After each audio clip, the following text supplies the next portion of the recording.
Siendo que los alumnos de comunicación social pertenecen al campo de las ciencias sociales. Entonces es muy importante que pensemos qué son las ciencias sociales, que veamos cuáles son sus debilidades y cuáles son sus fortalezas. Así que este tema nos toca bastante de cerca. Bueno, yo en primera instancia le había pedido que ustedes vean un cortometraje, un videíto, le subí al Facebook, que se llama Las Islas de las Flores, y tenían como tarea para ahora el ver cuáles son los hechos sociales que ustedes se encontraban ahí en ese video. Me imagino que hicieron esa tarea, alumnos y alumnas, ver cuáles son los hechos sociales que encuentran en el video La Isla de las Flores, de Furtado. ¿Alguien pudo hacer algo? Yo, profe, A ver, bueno, dime. yo, Lara Montiel. Bueno, lo más importante que saqué del video como hecho social es que el ser humano es poseedor de libertad, que es como lo que más resaltaba. Y después de los hechos sociales que iba mostrando, era, por ejemplo, el uso del dinero, cultivar comida y no recogerla de donde se encuentre, digamos. En la referencia a las religiones, como los judíos y los católicos. Después, hacer referencia a la ciencia que se usa cuando decía que se usaba para fabricar perfumes. También el lucro con las fábricas, las costumbres cuando hacía referencia a que en una hora se almuerza, los roles de género, los roles de familia cuando se sientan a almorzar y dicen, bueno, la mamá, una familia por quienes están conformados. Después ser dueño de algo, es decir, analizar la propiedad cuando dice que un señor era dueño del chanchito, es de los chanchos en la Isla de las Flores. Después también estudiar historia, la pobreza de la gente que vivía en la Isla de las Flores. Y bueno, y después como toda la crítica al sistema capitalista donde decía que algunos son dueños de algo y otros no son dueños de nada. Bien, bien. Buenísimo, Lara. Eh, Muy bien por tu aporte. Ahora, para que pensemos juntos, ¿no? ¿Cómo pudiste vos distinguir hechos sociales de otro tipo de hechos, por ejemplo? A lo que me refiero es que vos tuviste que haber partido de una definición de hecho social, ¿no es cierto? Inclusive no, ni siquiera tendría que ser explícita, sino quizás implícita o intuitiva, ¿sí? Sí, Sí, sí. intuitivamente, digamos, me guié por qué hacen las personas, porque quieren o porque una organización previa de otras personas que quisieron, lo hicieron así y no que fue dado por la naturaleza, digamos. Bien, Algo que bien, bien, nació del pensamiento del ser humano. bien, bien. Bien, bueno, ahí tenés un acercamiento a qué sería un hecho social. Básicamente, bueno, te referís a una cuestión cultural, artificial, no natural. ¿Sí? Sí, y también me guié por cosas que no tenían que ser necesariamente así, o sea que podían ser o no ser y que el uso de la libertad lo determinó, digamos. Bien, bien, bien. Bueno, está claro entonces que siempre para delimitar algo hay que partir de una definición, de un concepto, ¿sí? Sea cual fuere, se parte siempre de una definición para separar una cosa de la otra. O sea, en este caso, yo le había pedido como tarea que ustedes vean cuáles son los hechos sociales. Entonces, ustedes para delimitar eso que llamamos hechos sociales, tuvieron que haber aplicado una definición. No acabada quizás, pero por lo menos una aproximación. Así que, como dice la compañera, ahí tuvo en cuenta algunas cuestiones, algunas características, que ella le adjudica a los hechos sociales. Eh, Siempre, esto es discutido, ¿no? Igual lo vamos a ver más adelante, cómo el concepto de lo social es algo que se puede discutir y que no está acabado, que depende de cada enfoque que se le da. pero en todo caso parece que siempre va a intervenir, van a intervenir una serie de sujetos, individuos u hombres o humanos, ¿sí? En un hecho social siempre van a intervenir, desde luego, humanos, que se van a interrelacionar, y ahí está dado el hecho social. Por otra parte, es un hecho, y acá también estoy tomando partida, eh, algo que está fuera de la conciencia de los sujetos, ¿sí? Tiene existencia, así que en ese sentido también se habla de hechos sociales. Tienen existencia fuera de la conciencia del individuo. Entonces participan un conjunto de hombres, se interrelacionan, y estos hechos están fuera de la conciencia del hombre. Porque, por ejemplo, pensemos, si un individuo vive en una isla y produce, eh, cosecha, planta, cosecha tomates, pero no tiene relación con otros hombres, ese no sería un hecho social, ¿sí? El hecho social está dado en cuanto se interrelaciona con otros hombres, en cuanto hay una relación con otros seres semejantes, sea de compra, sea de venta, sea de casamiento, sea de divorcio, sea el que fuere, pero tienen que participar eh, varios individuos, ¿sí? Para que el hecho sea social. Si no, el hecho pertenece al campo de lo individual o al campo de lo psicológico, pero no es un hecho social. Entonces, hay que empezar a prestar atención en esta clase cuál va a ser el objeto de estudio de las ciencias sociales. Ya ahí tenemos una aproximación, ¿no? Que en las ciencias sociales van a trabajar con esos procesos en donde intervienen una diversidad de humanos que se interrelacionan unos con otros. Ahí ya vamos acercándonos. Por lo tanto, vamos a dejar de lado las otras relaciones, eh, tanto que se dan en el mundo natural, como puede ser también eh, entre hombres y naturaleza, pero que no intervienen eh, cuestiones sociales. Bueno, hoy agradezco, en realidad tendría que hacerlo siempre, agradezco a Mercedes Vélez, a la profe, porque siempre me da una mano con el armado de las placas, así que le agradezco. Mercedes, vamos entonces poniendo la primera, y antes de que le pongas esta hojita, esta placa en donde están todos los temas que yo voy a desarrollar, también quiero decirle que ese video, bueno, la intención era que veamos cuáles son los hechos sociales, ¿sí? Ahora vamos a empezar a delimitar un poco más qué es un hecho social, y además para que ustedes recuerden ese video cuando yo les explique la cuestión de las diferencias que hay entre ciencias sociales y ciencias naturales, y cuando hablemos del compromiso del científico, ¿sí? Como dijo la compañera, ahí se ven cuestiones como la pobreza, la desocupación, ¿sí? Entonces son cuestiones fundamentales para pensarlas, y vamos a ver cómo la ciencia, de alguna forma, partiendo del enfoque de Bruce, cómo toma partido ideológico, ético, político, ideológico. Entonces recuerden eso, cómo ese documental, ese cortometraje, es tan fuerte que nos interpela, ¿no? No podemos ser indiferentes a lo que plantea ante esto de que todos somos humanos, todos tenemos el cerebro altamente desarrollado y el pulgar oponible.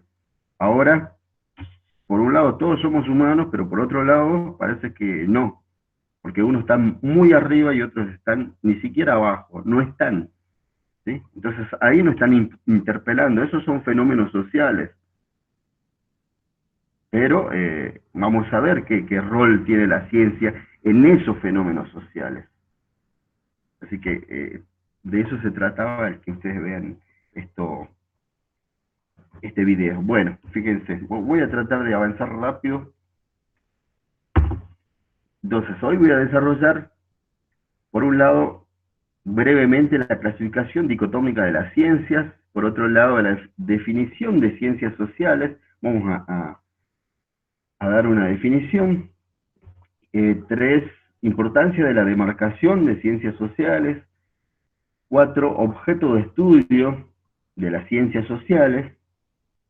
Y quinto, distinción entre ciencias sociales y ciencias naturales. Los textos bases para este tema en particular son fundamentalmente el de Bruce, y tienen ustedes un texto de Esther Díaz. Bien, ahí Pablo Cortés nos tira un dato de cómo debemos además circunscribir el periodo histórico en el que surgen las ciencias sociales, que yo ahora en breves instantes voy a recuperar eso. Bueno, pasemos, Vélez, por favor. Esta clasificación dicotómica, siempre digo, el prefijo di indica dos, ¿no? Por lo menos dos posturas. Entonces, dicotómica de las ciencias es un clásico, lo usan muchos autores, por lo menos ayer, así buscándolo rápido, lo encontré en Esther Díaz y también está en Palma, pero Bunge también lo plantea. Bueno, ya viene del neopositivismo esta distinción. Entonces, fíjense, esto es importante para ubicar el ámbito sobre el cual vamos a reflexionar hoy. En términos bien generales, si nosotros decimos que la ciencia es un conjunto de conocimientos y además de procesos, podemos hacer una primera distinción entre ciencias formales y ciencias fácticas. Las ciencias formales son las que trabajan con entes ideales, y las ciencias fácticas con entes empíricos, o sea, con hechos reales, con procesos, sucesos. ¿Sí? Facto significa hecho. Bien, entonces las ciencias formales, las adelanto para que se ubiquen, son básicamente la lógica y la matemática. De ahí hay diversas ramas, pero fundamentalmente son lógica y matemática. Fíjense que el tipo de verdad con lo que trabajan es necesaria y a priori, eso igual lo vamos a ver más adelante, y esto de la demostración, desde luego que para demostrar su verdad no va a ir a la realidad, sino que se va a buscar la fundamentación o su verdad, si se puede hablar de ello, a través de la relación de sus enunciados. Y finalmente las ciencias fácticas, la verdad de tipo contingente y a posteriori. La verdad de las ciencias fácticas se remite al mundo sobre el cual va a reflexionar, y si el mundo sobre el cual va a reflexionar cambia, también lo tendrán que hacer las ciencias. ¿Sí? Bueno, esto me refería a esto en la clase de consulta del martes. Ahora sabemos que el diámetro de la Tierra es de determinada medida. Hoy sabemos eso. Mañana no sabemos si se va a agrandar, si se va a achicar. ¿Sí? Entonces, o el diámetro del Sol, que se va consumiendo. Entonces, hasta desaparecer, dicen los pronósticos, del Sol, bueno, y ahí la finitud de toda vida. Pero son, a medida que cambia el mundo, también las ciencias fácticas se deben amoldar y seguir a ese mundo. Bueno, finalmente, el método con el que trabaja, bueno, es contrastación empírica, por ello, ¿sí? Observación, experimentación y mucho más. Y, bueno, esto es lo importante para esta clase. Dentro de las ciencias fácticas, o sea, de las ciencias que trabajan con hechos empíricos, reales, no inventados en la cabeza, encontramos a la ciencia de la naturaleza por un lado y a las ciencias sociales por otro lado. ¿Sí? Ahí tendría que haber una división. Entonces, ciencia de la naturaleza por un lado, que trabajan desde luego con el mundo natural, y se parte de que es muy diferente al otro tipo de ciencias que va a trabajar con un mundo social, ¿sí? Entonces acá se parte de una distinción ontológica entre la naturaleza y el hombre y el humano, ¿ok? Entonces, nosotros en esta clase nos olvidamos de las ciencias formales, nos olvidamos de las ciencias naturales y solo nos vamos a remitir a las ciencias sociales. Por eso la clase es bien específica. Seguimos avanzando con lo segundo. Voy a cerrar la puerta porque mi perrito está...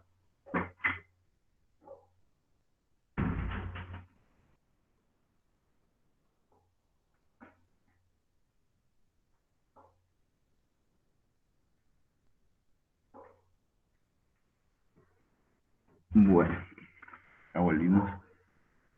Bueno, lo segundo entonces. Entonces, para seguir hablando ya en términos más precisos, vamos a tomar una definición que nos da la autora, la filósofa Beatriz Bruce, 2004, Distancia y Compromiso.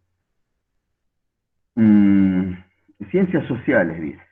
Entonces, este ya es un criterio de demarcación que se puede mejorar desde luego. Ciencias son las ciencias que se ocupan de las relaciones que establece el humano con la naturaleza y el humano y los humanos entre sí, ¿sí? Entonces, las ciencias sociales son las ciencias que se ocupan de las relaciones que establece el hombre con la naturaleza y los hombres entre sí. Está delimitando cuál es el mundo sobre el cual va a reflexionar. Bueno, y acá esto que me decía el compañero Pablo, creo que era, bueno, les aumenté algo porque no quiero, porque ya hemos referido, aunque sea brevemente, en el práctico del nacimiento de las ciencias, en el nacimiento de la ciencia moderna, hemos referido al surgimiento de la ciencia de la naturaleza y brevemente al surgimiento de las ciencias sociales en el siglo XIX. Entonces, igual recupero para que no quede totalmente descontextualizado.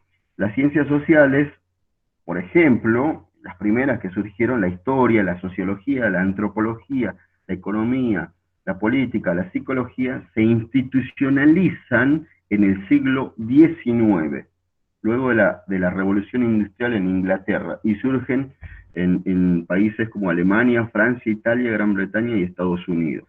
¿Sí? Ese sería el dato histórico para saber cuándo surgen las ciencias sociales. O sea, mucho después se institucionalizan que las naturales.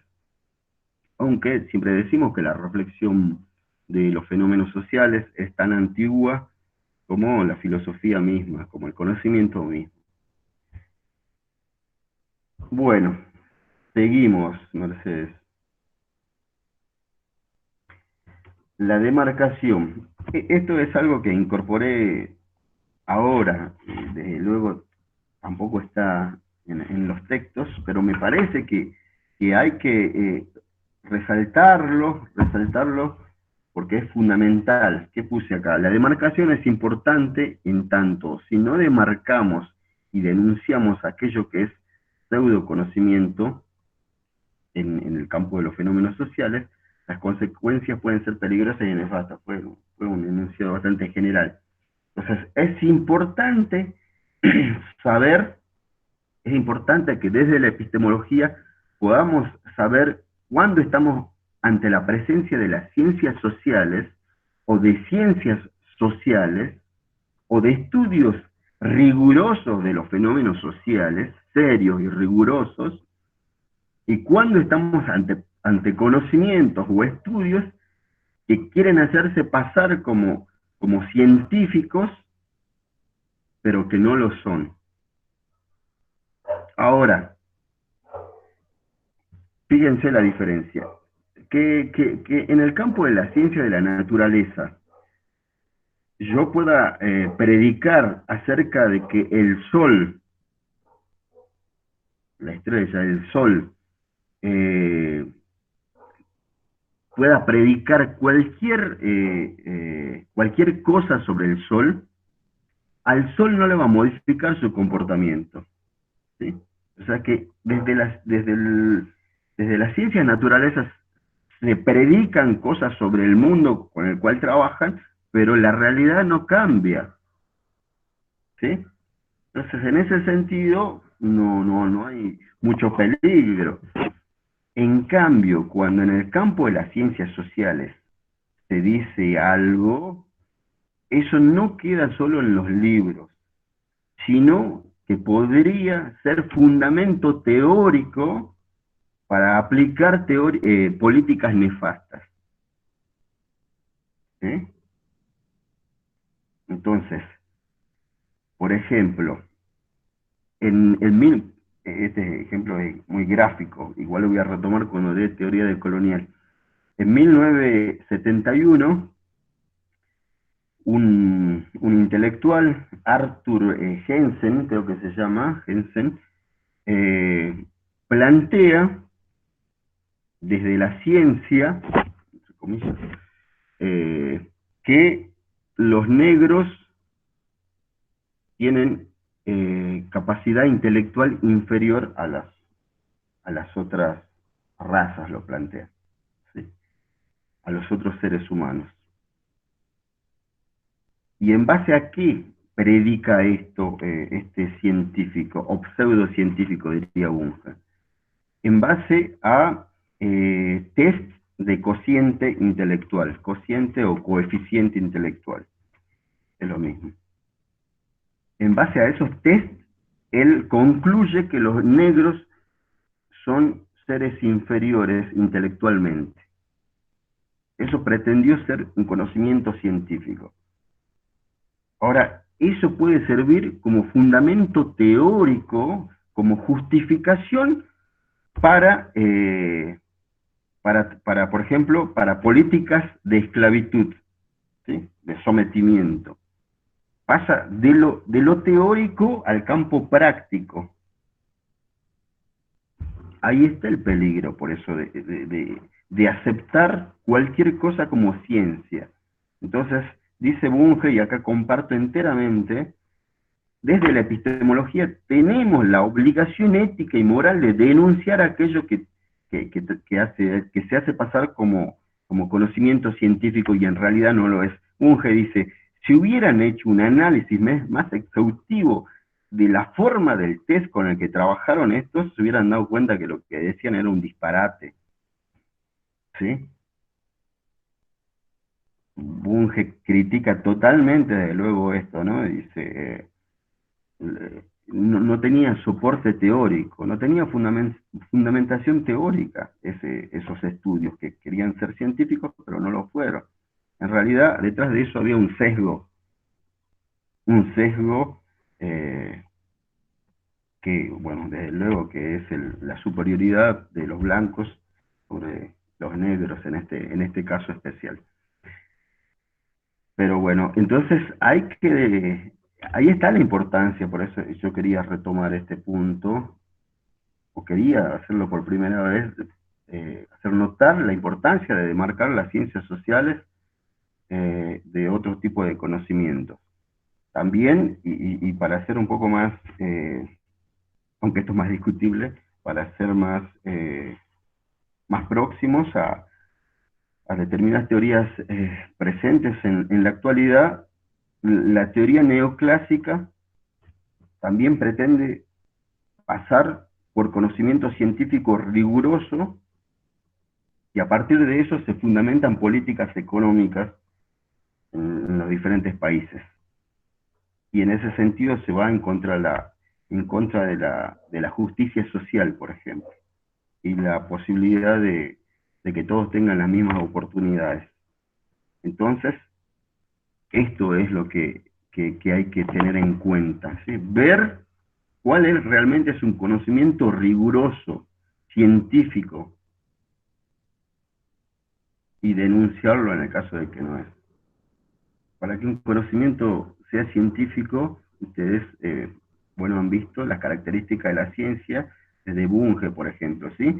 La contrastación constante, la crítica constante, la sistematicidad, la aceptación de la falibilidad, la racionalidad, son todos elementos que hacen que un conocimiento sea serio, porque si no, se dice cualquier cosa. Y en estos tiempos de pandemia también, es muy complicado, o sea, se venden cosas eh, que matan a las personas haciéndose pasar por productos que vienen, tecnologías de la ciencia, ¿sí? Se muere gente, entonces es complicado. La epidemiología es una ciencia biosocial. Así que, bueno, ahí también es la importancia de denunciar aquello que no es verdadero conocimiento. Ahora ustedes me dirán, bueno, pero ¿cómo hacemos? Es muy difícil por eso, es muy complicado, es una discusión bastante amplia, pero más o menos tenemos un etos científico, una serie de valores que nos dicen cuando estamos ante la presencia de un conocimiento serio. Hay algunas cuestiones generales así, pero eso es para discutirlo también. Bueno, pasemos, Mercedes.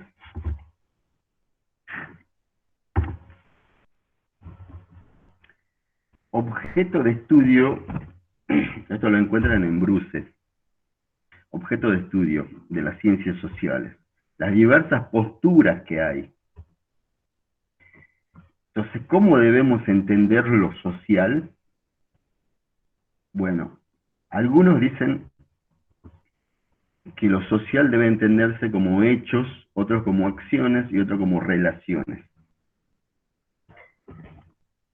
Los que, y en todo caso, el planteamiento de Durkheim en particular, planteamiento positivista, eh, hay un gráfico, Mercedes, eh, fíjense que acá hemos hecho un gráfico bastante complejo, ha llevado toda la semana.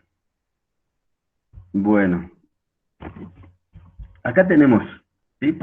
Porque en estos tiempos, como dicen, homo videns, que el sujeto actual pasa todo por visualizar, por observar, y entonces vamos a apelar a ver si los gráficos les sirven para entender las ideas. Entonces, acá abajo, hechos. Dice, Durkheim entiende que lo social básicamente está en los hechos. En este enfoque lo que predomina sería la cuestión objetiva. Lo que le interesa a Durkheim es lo social eh, plasmado en las instituciones, básicamente. Plasmado en las instituciones. Por eso ahí el gráfico es de una escuela, ¿sí? La escuela como institución, en donde se interrelacionan las personas, docentes, alumnos, alumnos, porteros, etcétera. Pero lo que resalta acá, el enfoque de Durkheim básicamente es la generalidad, la totalidad, la estructura, la organización general. Por eso la dimensión objetiva. Predomina más la estructura que la parte o que el individuo. ¿Sí? Bueno. En cambio, bajo la visión de Weber, lo social sobre todo está en lo individual, en la conciencia individual. Las ciencias sociales, por eso en todo caso, la sociología en particular, debe encargarse de tratar de entender a esos sujetos individuales y, y seguir y buscar qué los motiva a hacer lo que hacen, ¿sí? Entonces acá lo que se subraya y lo que predomina es la dimensión subjetiva, contrariamente a la dimensión objetiva de Durkheim. Por eso ahí en el gráfico lo hicimos solo, aislado. Bien, entonces podríamos decir que Weber que resalta la dimensión subjetiva, ve solamente el árbol, pero no ve el bosque, dirían algunos críticos, ¿sí? Y en cambio Durkheim ve solamente el bosque, pero no ve el árbol, no ve el individuo. Bien, y acá entonces se plantea, bueno, esto también siguiendo a Bruce, plantea una tercera posición, un tercer enfoque, que sería el de considerar lo social como básicamente presente en las relaciones que establecen los sujetos entre sí. Verán, Bruce toma esta postura, y esta postura está presente en la definición que dio. Eso se llama coherencia. Recordar en la definición, ella dice, bueno, las ciencias sociales son las ciencias que estudian las relaciones que establecen los hombres. Ahí están las relaciones. Subraya relaciones Bruce, por eso Bruce toma la postura marxista. ¿Sí? Bueno. Y acá, en este tercer enfoque, cuyo representante sería Marx, Karl Marx, se plantea una conjunción tanto de la dimensión subjetiva como de la dimensión objetiva. Entonces, el estudio debe encarar tanto la estructura general como el individuo, el cual forma parte de la estructura. ¿Sí? Entonces se da una relación entre lo individual y la estructura general que lo contiene. Sería esta perspectiva, vería tanto el árbol como el bosque en conjunción.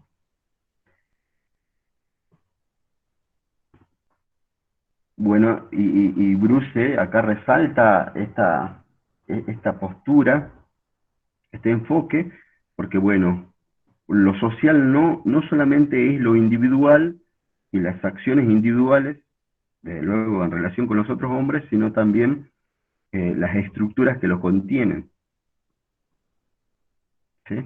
Bueno, acá ustedes pueden hacer algún acercamiento, desde luego plantear las distinciones con Bourdieu, que están viendo. ¿Sí? Bourdieu también tiene esta postura de recuperar la estructura, pero también recupera el aporte individual.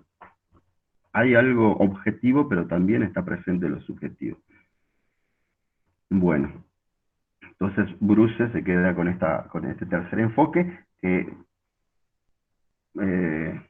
también, por ejemplo, Bunge plantearía que las acciones a las que se refiere Weber lo denomina el individualismo metodológico, lo de Durkheim lo llama holismo, y lo de las relaciones sería él lo llama sistemismo.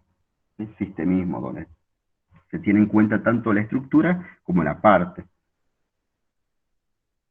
Así que eso es importante, tener en cuenta ambos aspectos, porque si no nos perdemos una parte del fenómeno de lo social. Las acciones de los hombres tienen sentido dentro de un marco general, pero también el marco general determina las acciones de los hombres, mejor dicho, condiciona las acciones de los hombres. ¿Sí?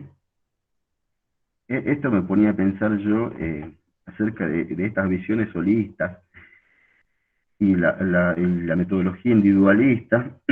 ¿Sí? Por ejemplo, cuando se plantea, porque en la actualidad algunos son individualistas en algunos momentos y después son holistas en otros, gran contradicción.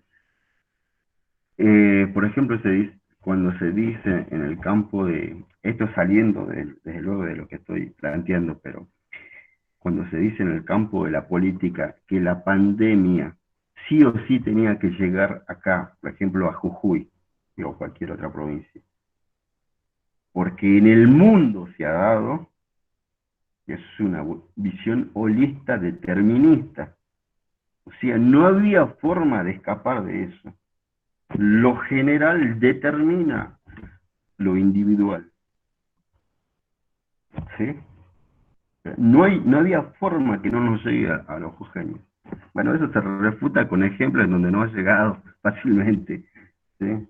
A la provincia donde no ha llegado, a los lugares donde no ha llegado, así que no es que necesariamente tenía que llegar. Eso es una falacia, razonamiento incorrecto, sino una mentira. Bueno, saliendo de esto, entonces volvamos de nuevo, Mercedes, por favor, a lo de... exactamente. Entonces, ahí está, ¿no? Eh, Durkheim entiende lo social fundamentalmente plasmado en hechos. Una cuestión, siempre esos hechos están fuera de la conciencia, subraya la importancia de las instituciones como ámbitos en donde está plasmado los hechos sociales, la escuela, la iglesia, el ejército, la policía, etcétera. ¿Sí? Y bueno, Weber, lo individual. Igual, ¿por qué no me voy a detener? Porque podríamos profundizar y refutar algunas cuestiones estas puntuales, pero cuando veamos la explicación científica, las explicaciones científicas teleológicas por propósitos, vamos a retomar la postura de Weber. Mm, Marx, y bueno, la postura de Marx, la postura intermedia, ¿sí? Bueno, ustedes cuando tengan alguna pregunta me la hacen, ¿sí? Porque estoy tirando bastantes ideas y no sé si están agarrándolas. ¿Sí?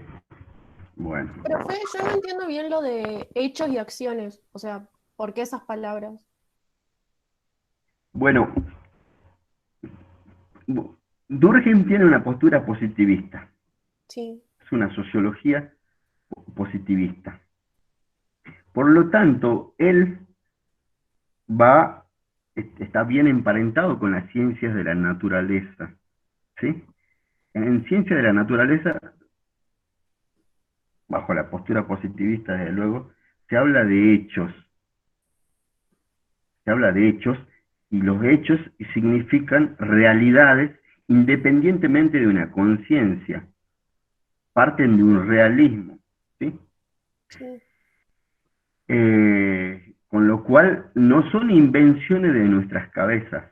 Entonces, cuando él usa el término hechos, lo que quiere indicar que esos fenómenos sociales en realidad existen y están plasmados en las instituciones. Por eso, por ejemplo, en la escuela, ¿sí? La escuela es una institución en la que contiene individuos que interactúan. Pero la escuela es una realidad, pero es un hecho social. Es un hecho social, no es un hecho individual. Ahí interactúan las personas.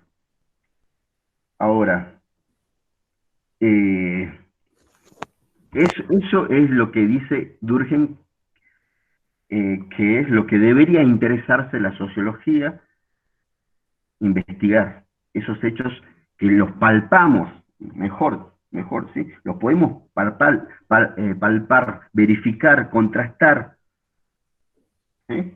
Son reales. Y lo podemos trabajar como cosas. Inclusive, ayer repasaba Héctor de Durkheim, él dice, tenemos que tratarlo como cosas a los hechos sociales, porque existen. Uno, aunque no haya nacido, igual existen esas cosas. Y si nosotros morimos, esos fenómenos sociales igual existen. La escuela sigue existiendo como fenómeno social. Bueno, eso quiere remarcar Durkheim.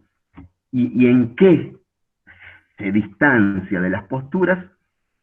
Más bien, te diría, fenomenalistas, cercanas a, más bien a Weber, que dirían, bueno, pero Weber dice, lo que interesa investigar como fenómeno social es lo que pasa en la cabeza dentro de los sujetos, ¿sí? Ahí está lo social. No está en la institución, sino en lo que nosotros tenemos acá en la cabeza como creencia, por ejemplo. ¿Sí? Por ejemplo, uno tiene una creencia religiosa, ¿sí?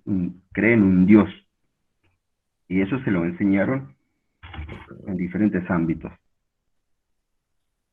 Y entonces, cuando vos vas a actuar en el mundo, tu religión, por ejemplo, te dice, cuidado, esto no te está permitido. Yo no recuerdo cuáles son los mandamientos, pero, por ejemplo, la religión te plantea mandamientos, ¿sí? La religión es una invención, es una creencia, pero te determina el mundo, te determina cómo actuar. Entonces, capaz que vos ibas a hacer una cosa y no la haces. ¿Por qué? Por tu creencia. Entonces, eh, lo que dice Weber diría, eh, lo que interesa es, en todo caso, hurgar que hay en la cabeza, no, desde luego no voy a decir hurgar, pero lo digo yo, hay que hurgar en la conciencia de cada uno y ver qué hace que uno se mueva de determinada forma, actúe en la vida de determinada forma, ¿sí? Pero porque nosotros hacemos cosas, unas u otras, en función de nuestras creencias, va a creer fundamentalmente Weber, ¿sí?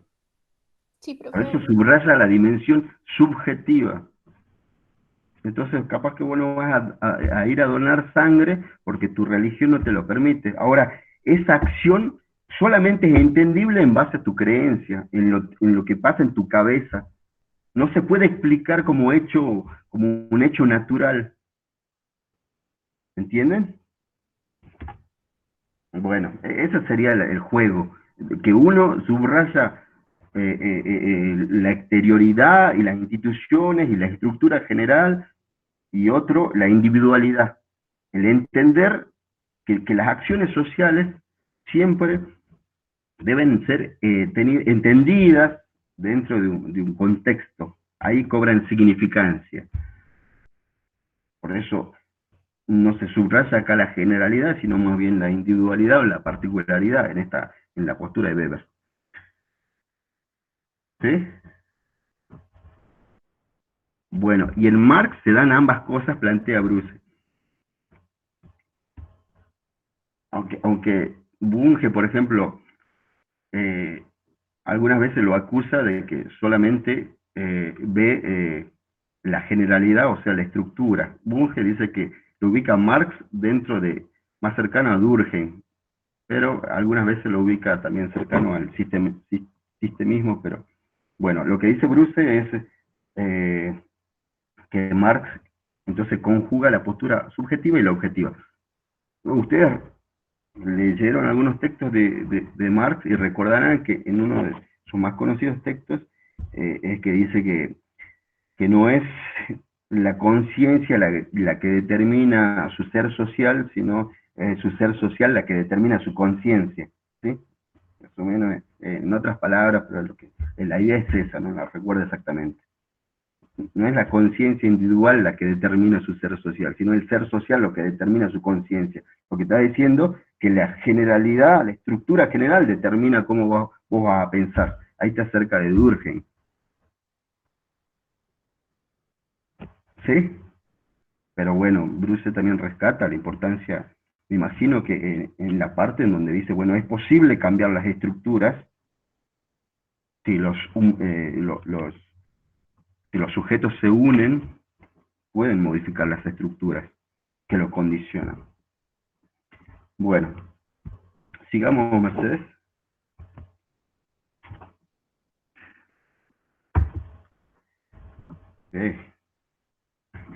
Bien, he ido bastante rápido, porque hay partes donde me voy a detener un poquito más.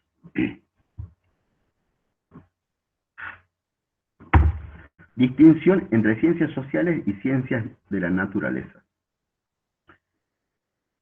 Este es el planteamiento de Bruce.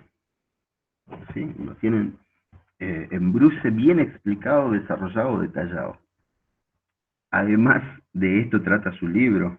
Fundamentalmente este es el punto al que quiere llegar Bruce, que que las ciencias sociales conjugan, por un lado, la subjetividad, entendido, subjetividad entre paréntesis, entre comillas sería, y la objetividad. Bueno, vamos a ver. Leo, ¿sí? Las dos distinciones serían identidad parcial entre el sujeto y el objeto de conocimiento, reflexividad. Alguna vez le preguntamos a ustedes en el examen final por qué las ciencias sociales son reflexivas. Bueno, a esto es lo que deberían haber respondido, es lo que nos vamos a referir ahora. Ahora, identidad parcial entre el sujeto y el objeto del conocimiento. Ahí yo enuncio de esa forma, pero en realidad la diferencia es la reflexividad, porque justamente el enunciado está diciendo que hay identidad parcial entre el sujeto y el objeto. Esto ya lo vamos a explicar, no se preocupen, pero lo que quiero indicar es que la reflexividad sería la distinción entre sociales y naturales. Porque que el sujeto sea idéntico parcialmente al objeto de conocimiento no es incompleto. La consecuencia es la diferencia, es la reflexividad. La reflexividad es la consecuencia de esa identidad parcial entre el sujeto y el objeto. Luego, pongo ahí un asterisco, porque de esta estrategia metodológica que es la reflexividad, se desprende, o en todo caso, ¿sí? Se desprende sería la palabra, el compromiso que propone Bruce del científico social en el campo ético-político. Porque lo plantea como desiderata, como un deseo, ¿sí? Porque esto no tiene que ver con el campo cognitivo, sino ya con el campo ético-político. Por eso es que se desprende, es una consecuencia de lo realmente importante, no sería, de lo primero que sería la reflexividad. ¿Sí? Igual, ya lo voy a desarrollar, solamente lo estoy explicando en términos generales. Y B, capacidad dialógica entre el sujeto y el objeto de conocimiento. Segunda distinción. Bueno, entonces ustedes tienen bien agarrado esto que escribí acá, ahora yo lo voy a desarrollar en base a otro magnífico gráfico que hemos hecho en la semana. Mercedes.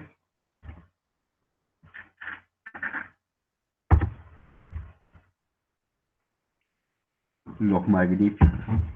Brigada, una serie de... La de los niveles de reflexión sería Mercedes, que nos puede ayudar.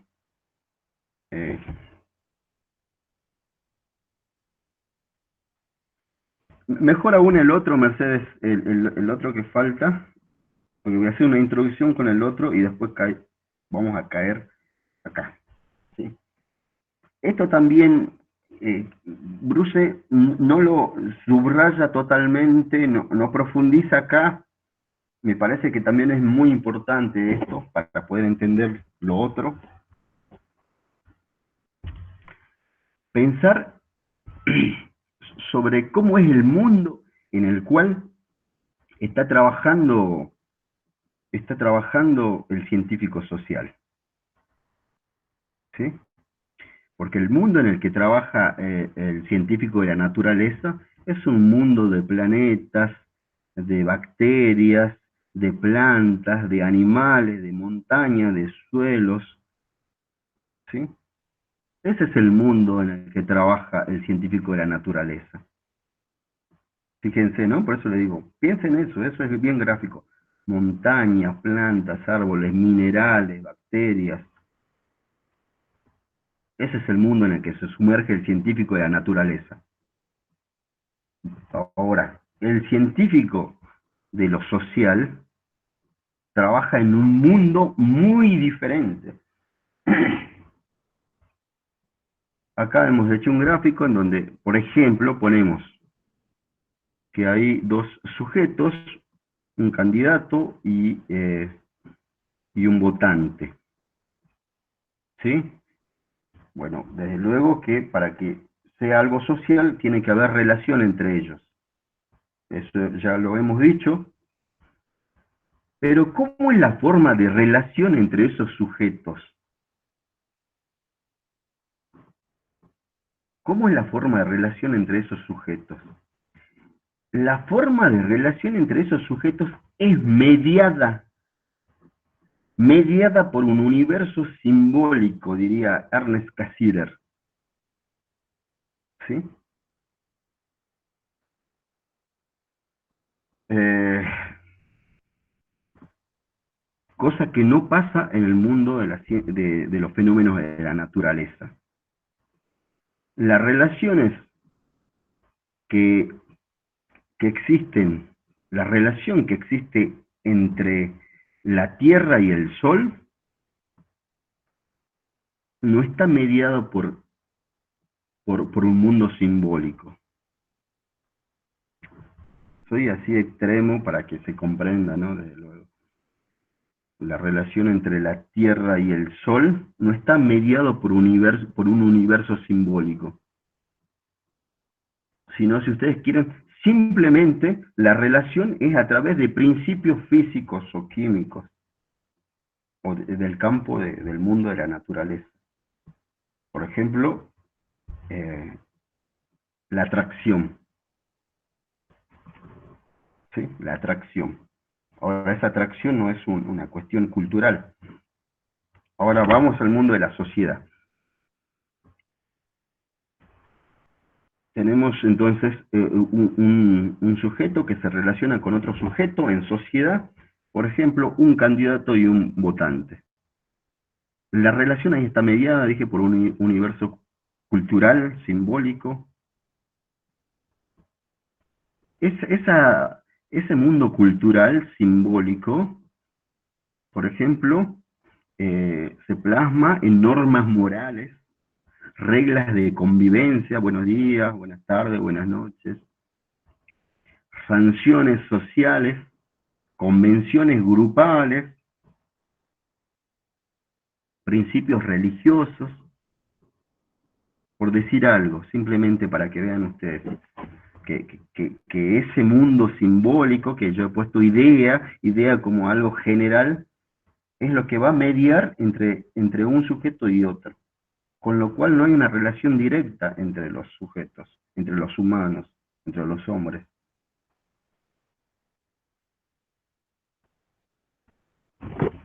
Digamos desde el ámbito en el que nos interesa estudiar, ¿no? De lo social. Vamos a poner el ejemplo que estamos en tiempos de campaña y un candidato que pretende ser reelecto está recorriendo las calles del barrio, porque sabemos que siempre se acuerdan en tiempos de elección los candidatos de recorrer los barrios, levantar niños y abrazar viejas, diríamos. El término vieja es de Dolina, ¿no? Vamos a saludar a las viejas. Bueno, entonces, pónganle que entonces un candidato golpea la puerta, atiende, sujeto, un humano, una persona, un votante. Que además nosotros tenemos un montón de facetas. En este caso, para explicar esto, vamos a describir al sujeto como votante. Entonces, la relación que hay entre esos dos sujetos es bastante compleja. ¿Por qué? Porque el candidato dirá, bueno, este es un votante, un futuro votante, porque tiene más de 18 desde luego, porque si no, no le interesaría como votante. Este me puede ayudar a ganar, ¿sí? Necesito hablarle bien, cariñosamente. Fíjense todo lo que especula el candidato, ¿no? Piensa, se adelanta. ¿Qué le voy a hablar bien, le voy a preguntar cómo está, qué necesita en el barrio, qué obras le gustaría que hagamos, eso le va a caer bastante bien, le voy a prometer cosas, todo eso piensa el candidato, ¿sí? Eh, y por otro lado, el votante va, cuando lo ve, dice, yo voté a este y no hizo nada. Entonces piensa y le dice, a ver, si lo insulto, va en contra de las normas morales, reglas de convivencia, la guardaré.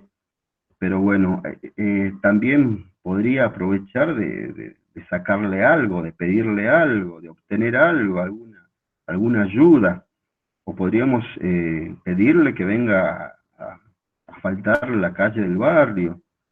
Entonces, el votante también especula, mientras el otro está especulando y es atravesado por multiplicidad de ideas, el votante también está especulando y en base a sus creencias de cómo debería actuar y no dejarse guiar por sus impulsos, capaz, ¿sí?, de insultarlo. Entonces, fíjense la relación tan compleja entre los sujetos, ¿no? Por eso le decía, entre el planeta Tierra y el Sol, la relación es diferente. En cambio, entre los dos sujetos acá, entre los humanos, hay un universo simbólico. Y que lo da no solamente esto, ¿no? Las normas morales, las reglas de convivencia, sino otras muchas. Pero bueno, todo eso, esa serie de ideas median entre uno y otro. Peor aún si por ejemplo, si ese candidato además sería profesor de la facultad y el votante sería su alumno. Aquellos que querían insultarlo probablemente van a especular, decir, no, si lo insulto a mi candidato, al candidato que además es mi profe de la facu, no voy a aprobar nunca más la materia. Ustedes pueden especular eso. Entonces, se pueden hacer multiplicidad de especulaciones. Eso para que vean que cómo las relaciones están mediadas por creencias, por especulaciones, por ideas, ¿sí? Bueno.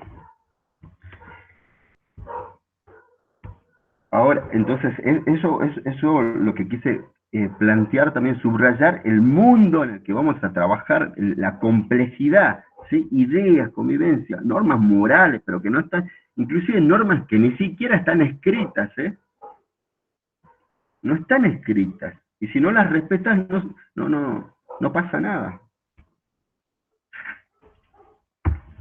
Por eso es muy complejo este mundo social. Ahora sí. Ahora, bueno, acá en estos tres círculos, bueno, ya está el primero o el último, depende de cómo lo lean, la sociedad al que recién nos referimos, ¿sí? Después tenemos científicos sociales, o ciencia abajo, y tercero, epistemología. Acá hay diferentes niveles de reflexión.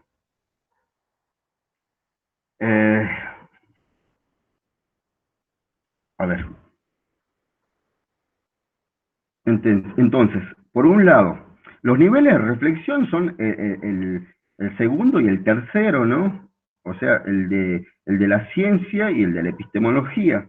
Esos son los niveles de reflexión. El otro es un nivel de realidad. La sociedad es un nivel de realidad, un nivel ontológico. La ciencia es un primer nivel de reflexión, en tanto es una interpretación, un estudio, un análisis, una reflexión sobre la sociedad.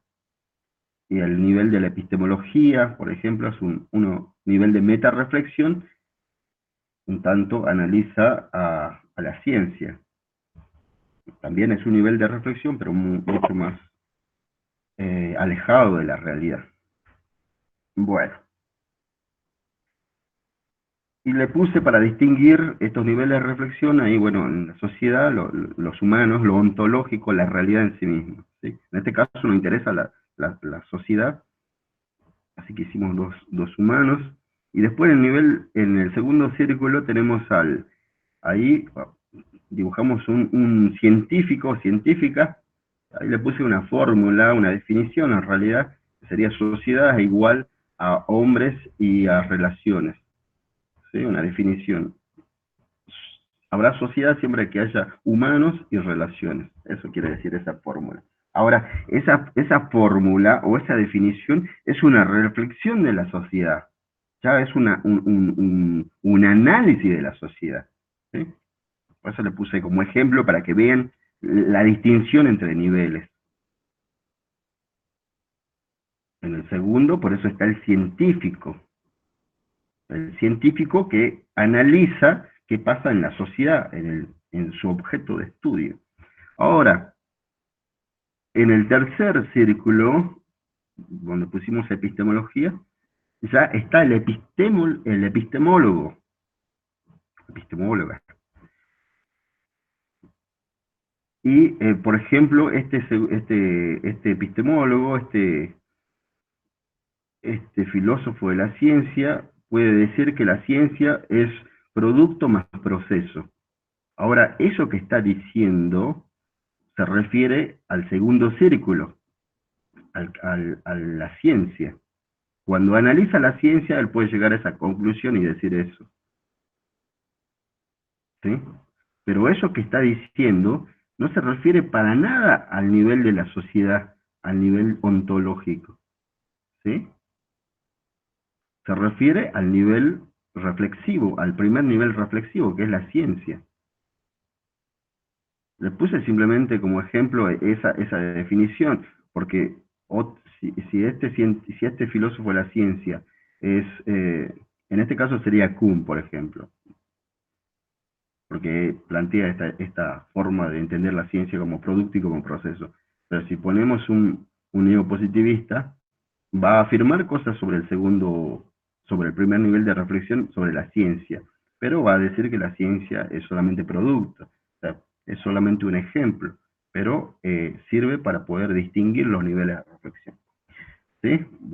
Quise volver a eso porque es importante entender en dónde nos tenemos que ubicar. Nosotros cuando estamos haciendo reflexión científica, reflexión epistemológica, nos ubicamos por momentos, por eso, en este tercer nivel, ¿sí?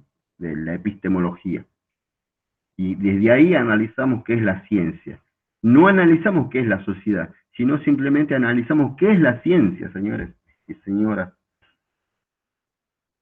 Bueno, ahora sí, ahora nos metemos con la distinción que plantea Bruce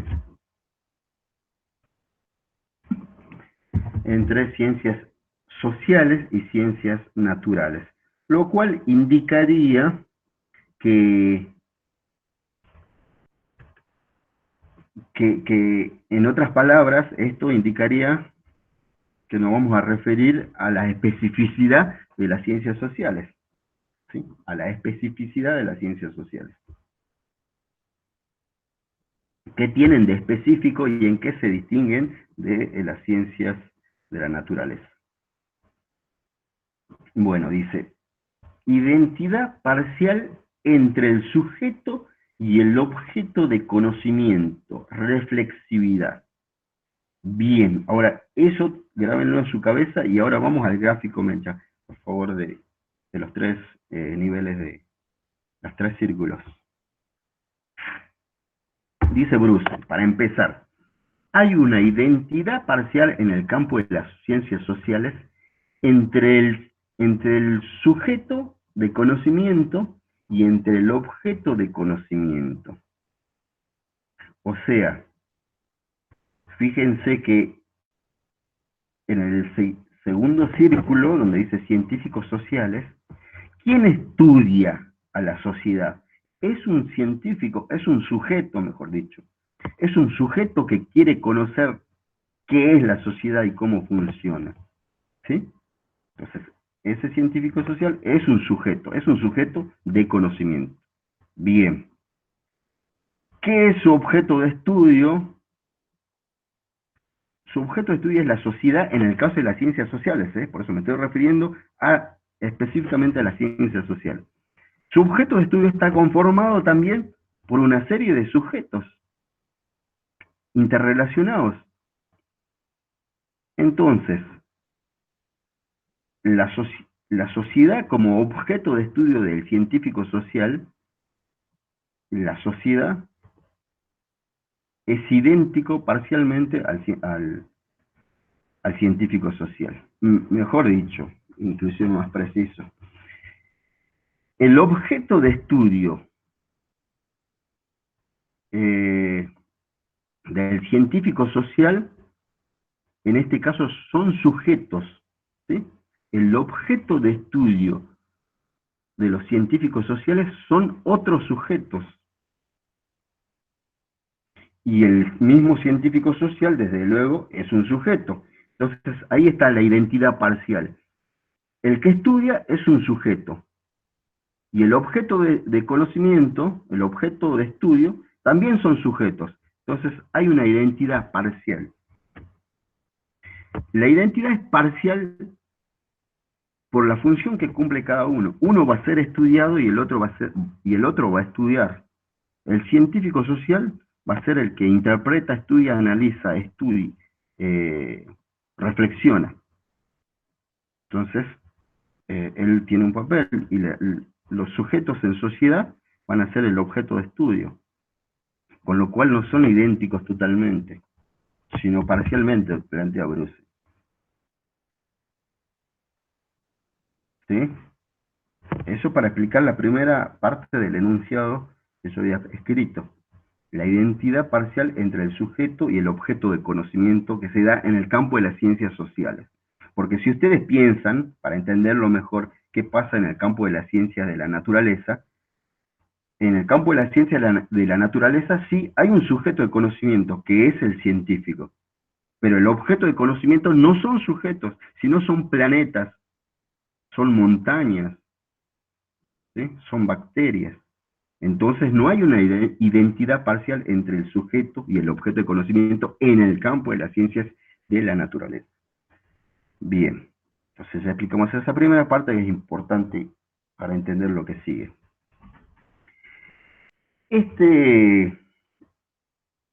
Ahora, lo particular es que este científico social, este científico que estudia los fenómenos sociales, está atravesado por todos los condicionamientos sociales que también lo tienen los individuos en sociedad. ¿Sí? Acá pienso que también le podría servir Bourdieu para entender esto. Porque seamos lo que seamos como humanos, igual formamos parte de una sociedad. Seamos científicos, músicos o lo que fuere, igual formamos parte de una sociedad. Y al formar parte de una sociedad, estamos atravesados por múltiples determinaciones sociales. ¿Sí?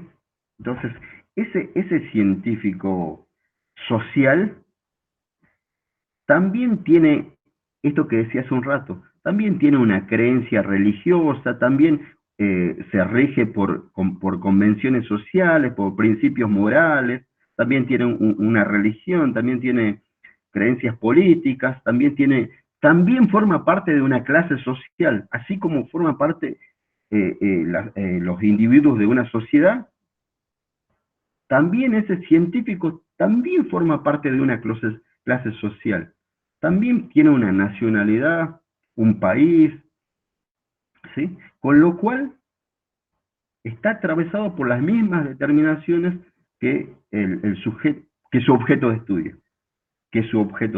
El científico social está atravesado por las mismas determinaciones.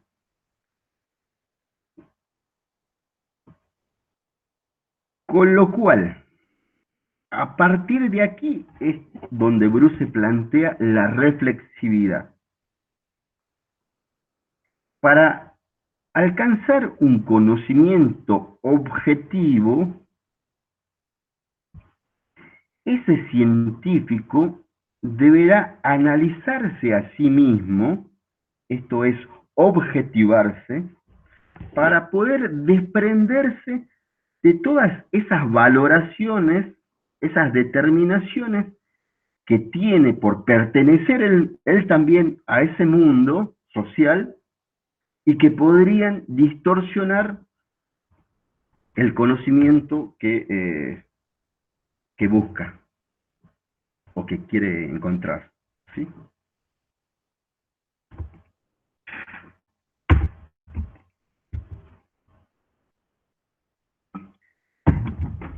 ¿Sí? Esa es una estrategia metodológica, compañeros y compañeras. O sea que el científico social debe tratar de alejarse, de tomar distancia, y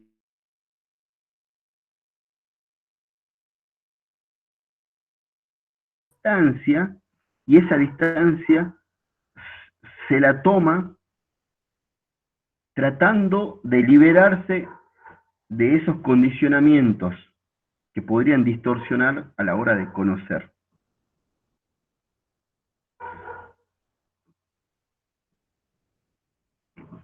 Esto es autoobjetivarse. El científico social debe autoobjetivarse. ¿Sí? Profesor, ¿y eso es posible? ¿Objetivarse? Eso es posible y es deseable, pero como siempre, como ya les dije cuando expliqué las características de la ciencia, le hice la observación de la objetividad, le dije que se plantea como pretensión de objetividad. O sea que el científico debe tratar, por eso lo pongo como, debe tratar de liberarse de todos los condicionamientos que él piense que podrían perturbar a la hora de conocer la realidad. Por ejemplo, creencias religiosas, ¿no? Si yo estoy investigando, desde luego, un fenómeno social, a lo mejor mi creencia religiosa iría en contra de eso, o distorsionaría, me daría un sesgo, entonces debo dejar de lado, tratar de dejar de lado todo eso.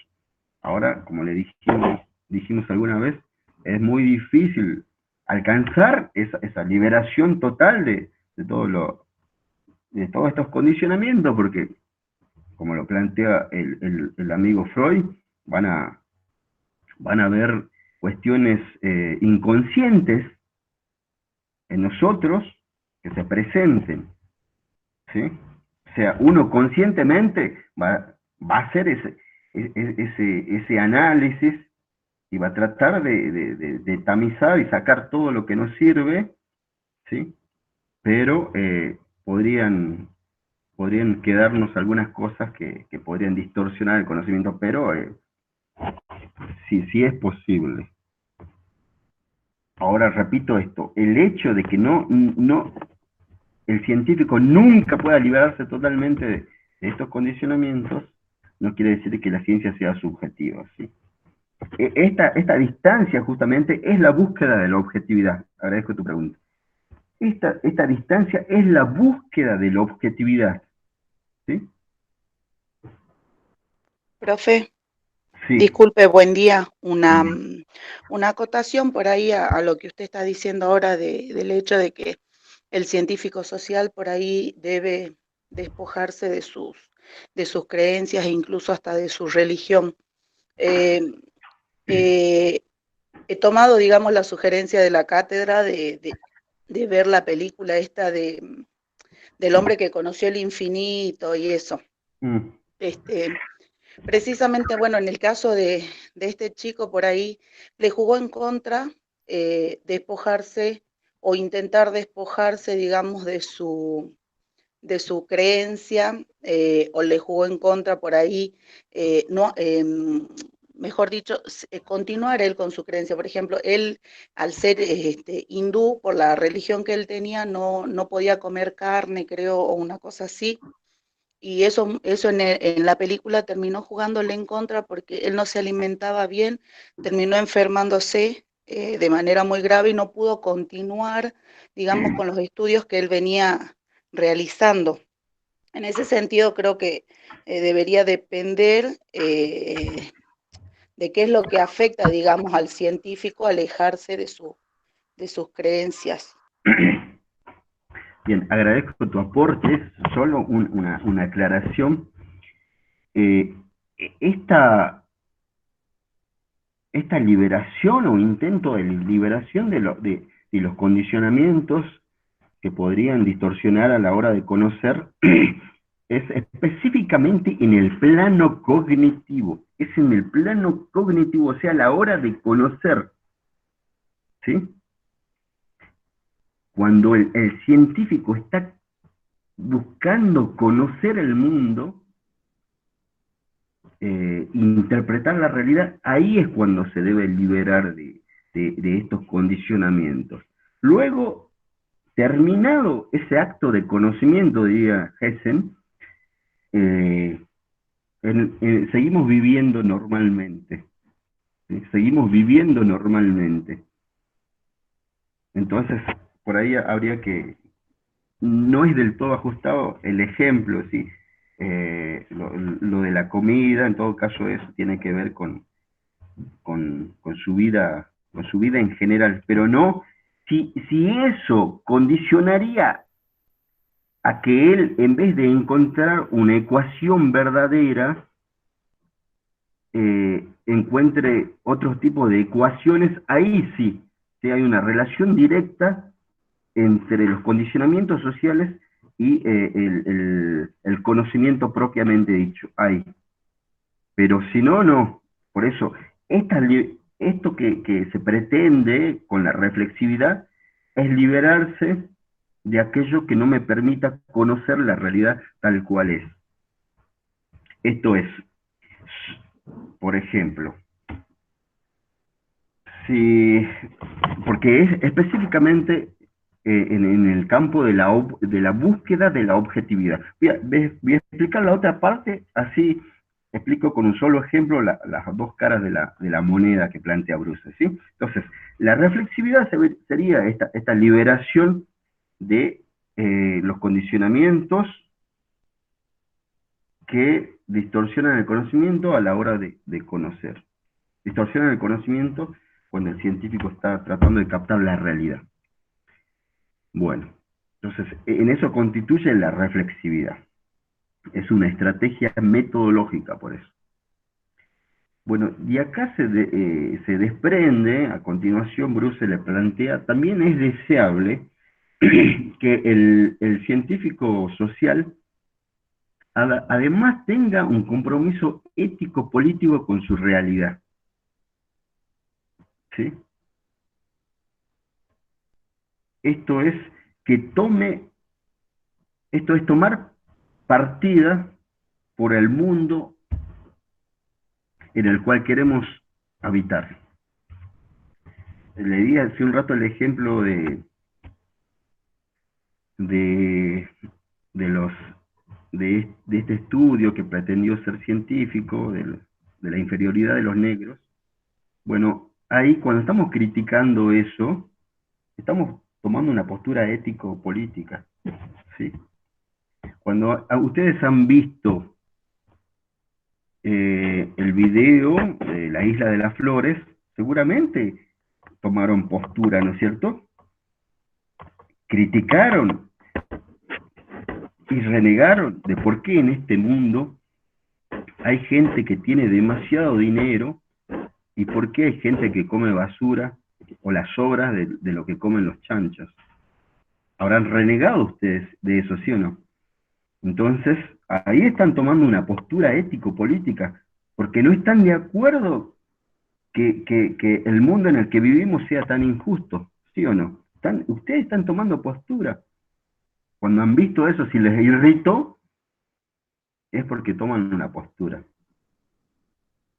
Por eso Bruce dice, uno no puede ser indiferente ante los hechos sociales del mundo. ¿Sí?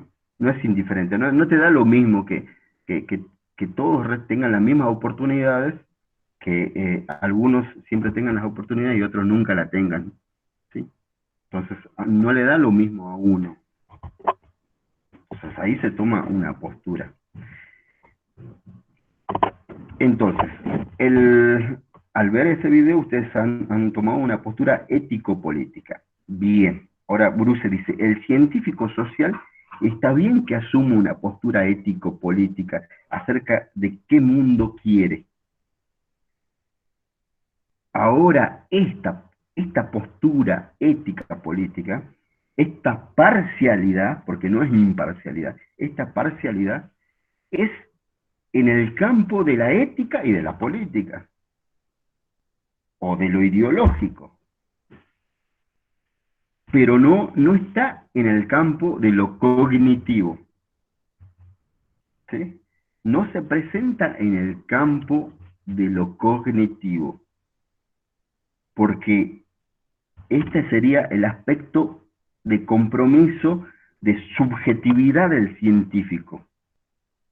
Pero en la reflexividad está la parte de objetividad del científico. Entonces Bruce plantea que en la ciencia ahí se conjuga la búsqueda de la objetividad, pero a nivel cognitivo, a nivel de conocimiento puro, si ustedes quieren llamarlo, pero también en la ciencia está presente el compromiso del científico con su realidad, que sería la parte subjetiva, pero no entiendan subjetividad en la parte cognitiva, sino subjetividad en el campo ético-político. ¿Sí? Bueno, entonces, con un ejemplo. Aunque creo que alguna vez lo... habría que ver eso, Pablo, de intersubjetividad, específicamente a qué. Pero capaz que con un ejemplo podemos pensar mejor este fenómeno que plantea Bruce. Si yo quiero, pónganle, si yo quiero hacer un estudio de la desigualdad entre hombres y mujeres que existen en las instituciones sociales, en las instituciones educativas o en las instituciones científicas, ¿sí? Por ejemplo, yo voy a desprenderme de toda mi carga valorativa para poder conocer efectivamente cuál es el grado de desigualdad que hay entre hombres y mujeres en las instituciones científicas. Por ejemplo, en el CONICET, ¿sí? Pensemos, en el CONICET. ¿Cuántos hombres hay y cuántas mujeres hay? ¿Cuántos hombres hay en los altos rangos y cuántas mujeres hay? Entonces, yo quiero hacer una investigación, quiero saber sobre eso. Ahora pónganle que yo soy militante feminista, ¿sí? Militante por los derechos de las mujeres. Ahora, eso yo lo tengo que dejar de lado para hacer una investigación seria, ¿sí o no? Debo dejar de lado mi toma de partido, mi militancia, la debo dejar de lado porque yo quiero conocer efectivamente el grado de desigualdad que hay en realidad en las instituciones, no lo que a mí me parece o lo que yo quisiera que fuere, lo que yo anhelo, lo que sea, no, eso lo dejamos de lado. Entonces dejo de lado mis creencias políticas, éticas, no éticas, políticas, de clase social, ¿sí? Etcétera. Entonces, investigo, y esa sería la parte de la reflexividad. Al analizarme a mí mismo, yo me libero de esos condicionamientos. Y bueno, y descubro la desigualdad que se produce, que hay en las instituciones científicas entre hombres y mujeres. Luego, yo puedo tomar una postura acerca de esa desigualdad y promover a que las instituciones científicas sean más equitativas. Y por ejemplo, que haya tantos cupos o becas para científicos como para científicas, o que en los altos rangos se promueva más que las mujeres ocupan esos lugares, ¿sí? Entonces yo, luego de hacer una investigación y que vea una investigación rigurosa, objetiva, y que vea el grado de desigualdad, yo me puedo pronunciar en contra de eso y decir, no, no es este el mundo en el que yo quiero vivir, en donde el hombre está por encima de la mujer, sino quiero un mundo más equitativo y por lo tanto tomo partida ético-política, ¿sí? ¿Entienden la diferencia? Una cosa es estudiar la realidad en forma objetiva. Eso se da en el plano cognitivo y para eso es la reflexividad. Ahora, otra cosa es tomar partido acerca de qué mundo queremos. Profe, Sí. ¿y cómo sería en el ejemplo contrario, digamos, cómo sería a la hora de investigar? Yo no dejaría de lado unas creencias personales, religiosas, políticas, porque usted como que dio el ejemplo de que se tiene que dejar de lado eso a la hora de investigar, pero ¿cómo sería lo contrario, digamos, para que yo me grafique más lo de dejar de lado a la hora de la investigación, las creencias personales y lograr la objetividad? Bueno, por ejemplo, si vos vas a estudiar, por ejemplo, querés hacer una investigación acerca de la creencia de, del rito a la Pachamama que tienen los andinos y las andinas en esta región del país, ¿sí? Si vos querés hacer una investigación objetiva acerca de ese fenómeno social que es la Pachamama, tu creencia religiosa podría interferir a la hora de conocer realmente por qué los sujetos hacen lo que hacen. ¿Sí? Tú podrías tener vos un sesgo y decir, pero esto, ¿por qué creen en esas cosas? ¿Cómo van a creer en que, por ejemplo, lo que se dice, que la Pachamama es una diosa o es un tipo de persona? ¿Cómo? Pero si el único dios es el que está arriba. Estoy dando un ejemplo burdo, ¿no? Entonces, ¿entienden lo que quiero decir cuando las, las valoraciones que tenemos de antemano, las tenemos de antemano, ¿eh? Uno pertenece a una clase social, una nacionalidad, un partido político, la tiene de antemano el científico. Ahora, eso podría jugar mal a la hora de conocer, eso es lo que queremos decir. Entonces, si vas a hacer una investigación de la Pachamama, trata de dejar de lado tus sesgos valorativos. ¿Sí? Trata de ponerte en el lugar del otro. Eso también es discutible, porque hay que explicar que no es algo psicológico, pero bueno, es eso. Tratar de entender los significados del lugar del otro, no desde tus propias creencias.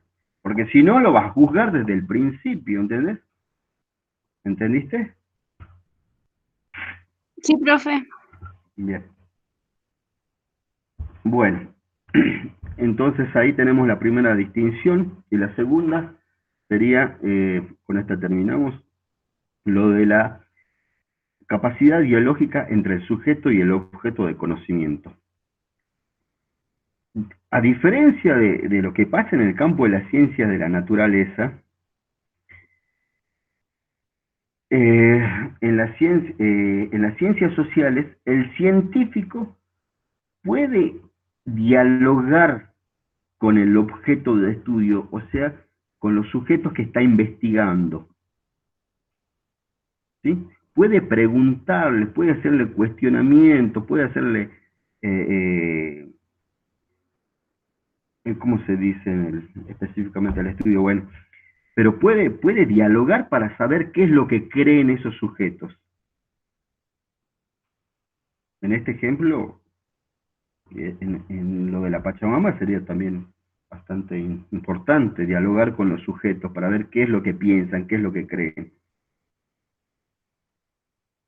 ¿Sí? Saber qué es lo que mueve a sus acciones. Dice Bruce, y bueno, también lo dice Nagel, desde luego, no para hacerle caso a todo lo que dicen su objeto de estudio, esto es los sujetos, porque los sujetos son bastante especuladores.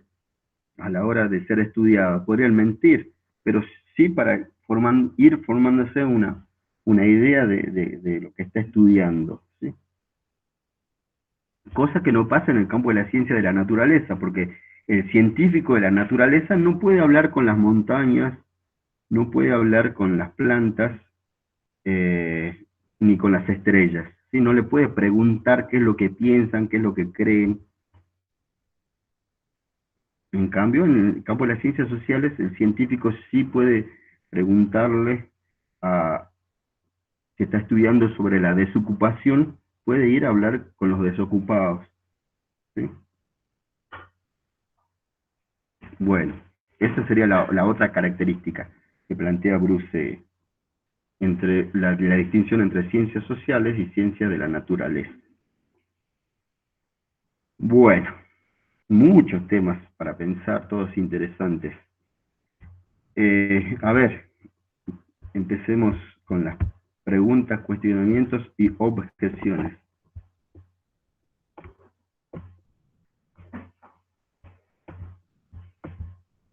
A ver, ¿quién tira la primera piedra?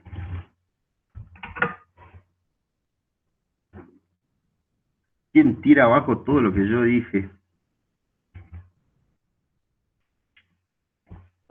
Refuten, por favor.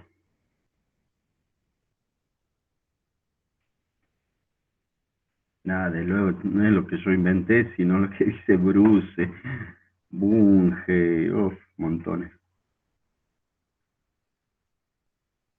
¿Entendieron todo? Profe, más allá de la posición que tomemos nosotros, digamos, en cuanto al objeto de estudio o sea, cómo entender lo social, ¿no es cierto? El objeto de estudio de la ciencia, en este caso de las ciencias sociales. Sí. Nos posicionemos desde donde nos posicionemos, desde los hechos, o desde las acciones, o desde las relaciones sociales, como dice Marx. ¿Sería igual válido el conocimiento, digamos, sería tenido como válido desde cualquiera de esas posiciones? O sí hay que tomar, digamos, la de las relaciones sociales que dice Marx y Bruce. No. Por un lado, agradezco tu pregunta, porque me ayuda a decir, me permite decir dos cosas.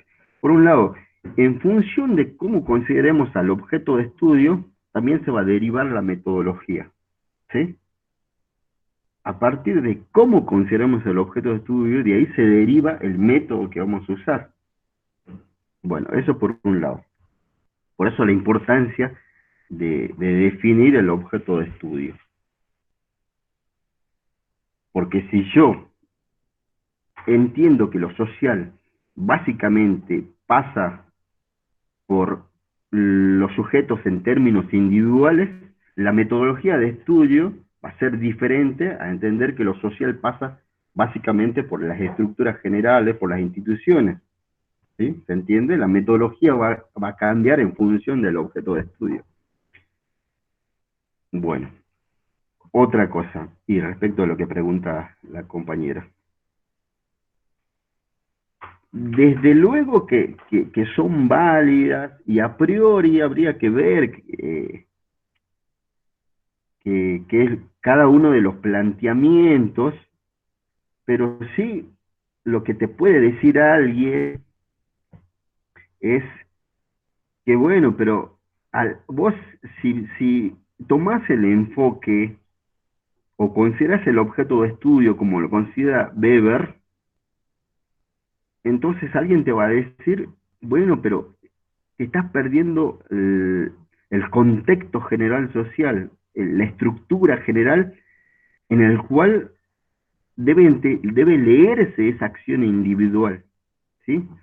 Esto que yo te decía, te van a decir, está bien tu estudio, pero es muy limitado porque estás viendo solamente el bosque, estás viendo solamente el árbol y no el bosque. Eso te va a decir alguien, ¿entendés? Entonces, probablemente tu estudio de lo individual puede ser válido, serio, pero te va a decir, pero no no se va a engarzar con la estructura general, que le va a dar sentido, entonces te pueden hacer esa observación. Ahora, si caes o en todo caso, si tomas la otra postura de Durkheim, ¿sí? Tomás la otra postura de Durkheim y haces un estudio sobre todo de las instituciones y cosificás el objeto de estudio, y alguien te va a decir, sí, pero a las instituciones lo hacen los seres individuales. Las instituciones no existen de por sí mismas, sino porque los seres individuales la hacen, si no, no serían nada. Entonces te estás perdiendo un aspecto de esa realidad social, te van a decir, estás viendo solamente el bosque, ¿sí? En ese sentido se pueden hacer observaciones. O sea que se podría caer en una especie, digamos, de relativismo por ahí. Quizás mejor sería en una especie de reduccionismo. Ah, bien, bien, profe. Pensé que ibas a decir reduccionismo y me sacaba el Sí, sombrero, porque no lo hubiera pensado tan bien. No lo bien. hubiera pensado tan bien, pero sigue así, reduccionismo. ¿Por qué? Porque no estás viendo algunas partes, ¿entendés? Entonces, o ves solamente lo individual, o ves solamente lo general, y alguien te va a decir, bueno, tanto una cosa como la otra es un reduccionismo, es un reduccionismo. Se entiende, profe. Es un poco más amplio. Bueno, otra cosa.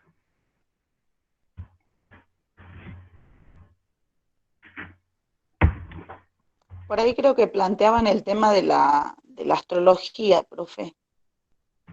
Ah, que quieren que le leamos la suerte. No, creo que lo señalaban qué pasaba con la astrología con respecto a todo este análisis que estábamos haciendo de la ciencia. Ah, la astrología. Bueno, es una buena pregunta en el sentido de que depende de cuál es el criterio de demarcación que tomemos. Si tomamos la de Bunge, una patadita a la astrología y vuela por los aires. Eh, Porque la astrología básicamente no puede corroborar sus enunciados, ¿sí? No son falsables sus enunciados. Cuando la astrología, el lenguaje de la astrología es confuso, es ambiguo, es general, impreciso. Por eso yo le puse ese ejemplo la vez pasada cuando le expliqué no sé qué. Sí, lo de Géminis, ¿sí? Habla en términos totalmente generales, que cualquier fenómeno inclusive podría entrar ahí. Al ser tan ambiguo, es también propenso a que pueda todo entenderse de una forma. Entonces, el lenguaje mismo perjudica.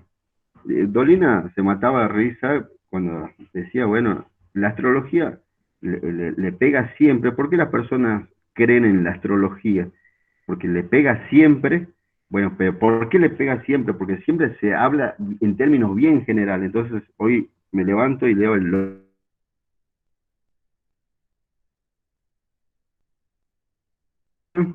y recibirá una sorpresa, ¿sí?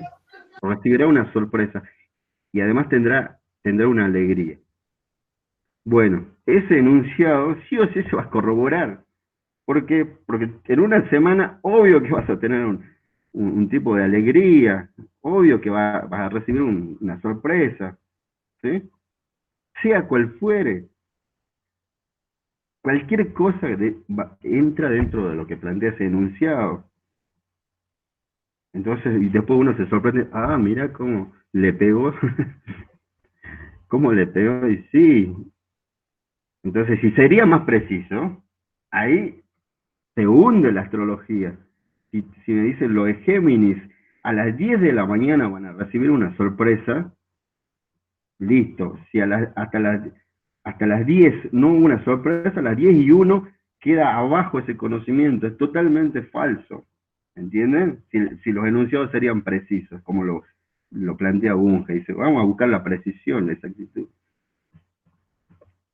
Bueno, por eso, no son enunciados verificables, lo de la astronomía no es una teoría que se pueda verificar, constatar en los hechos, el lenguaje es muy ambiguo, todo eso. Entonces, de acuerdo al criterio, vamos a separar.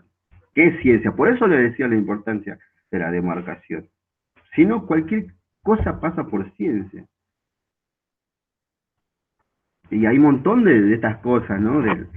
No solo de la astrología, sino ontología, o coaching ontológico, esas cosas, tienen, ¿cuál es lo malo, diría Bunge, de eso? Porque si sería un conocimiento inocente, bueno, que queda ahí nomás, bueno, está todo bien, qué sé yo. El tema es que hay gente que paga, ¿sí? Y hay una viejita pobre que junta toda su platita y quizás va ahí. Y bueno, eso es lo malo, que se abusan. Entonces, ahí está nuestra tarea desde la epistemología, denunciar los pseudoconocimientos. Eso me lo estoy tomando en serio. Antes era bastante relativista, bueno, todos pasamos por esa etapa de anarquismo, relativismo, es una cuestión biológica. Ahora ya lo único que busca es la verdad, diría Sábato, Ernesto Sábato, ya cerca de partir. Bueno, ¿qué otra cosa?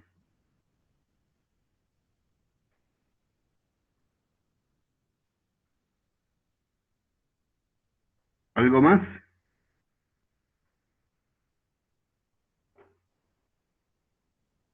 Bueno, entonces si no hay más consultas, nos vemos. Bueno, le voy a avisar por el Facebook acerca del jueves que viene, ¿sí?